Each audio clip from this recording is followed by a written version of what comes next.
వైఎస్ఆర్సీపీ తరఫున గెలిచిన కార్పొరేటర్లను చేర్చుకునేందుకు కూటమి నేతలు ఎందుకు కకృతి పడుతున్నారని మండిపడ్డారు మాజీ మంత్రి అంబటి. దమ్ముంటే వచ్చే ఎన్నికల్లో కార్పొరేటర్లను గెలిపించుకోవాలన్నారు. కార్పొరేటర్లకు ఎందుకు డబ్బులు వెదజల్లుతున్నారని, ఇంతకన్నా నీచం ఏమైనా ఉందా అని ప్రశ్నించారు. కూటమి నేతలు పిట్టకథలు చెప్పడం మానుకోవాలని హితవు పలికారు. డబ్బు అధికారం ఎప్పుడూ ఉండవనే విషయాన్ని గుర్తించాలన్నారు. అడ్డం పెట్టడానికి ఇదేమన్నా డాలు కత్తి యుద్ధం ఏంటి? అడ్డం పెట్టేది ఏంటి? Mayor is mayor, deputy mayor is mayor. ఒక డిప్యూటీ మేయర్ తీసుకుపోయారు మీరు. అరే మేము కక్కిన గూటికి ఆశపడతారిందయ్యా బాబు. మా పార్టీ తరఫున గెలిచారు, మా ఫ్యాన్ గుర్తుతో గెలిచారు, మా కార్యకర్తల భుజాలు పెట్టుకుని భుజాల మీద మోసుకుని గెలిపించుకున్నారు.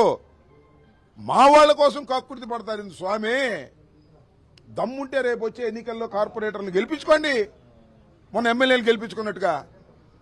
ఎందుకు మేము గెలిపించుకున్న వాళ్ళ కోసం ఆశపడుతున్నారు మీరు? ఎందుకు వాళ్ళకి డబ్బులు ఇస్తున్నారు?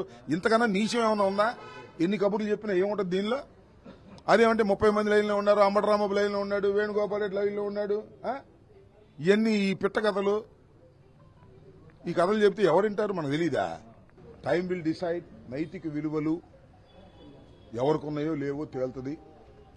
డబ్బుంటే సరిపోద్ది, అధికారం ఉంటే సరిపోద్ది అనుకుంటే అవి కలకాలం ఉండవనే విషయాన్ని కూడా దయచేసి తెలుగుదేశం మిత్రులు గమనించాలని ఈ సందర్భంగా చెప్పదలుచుకున్నాను.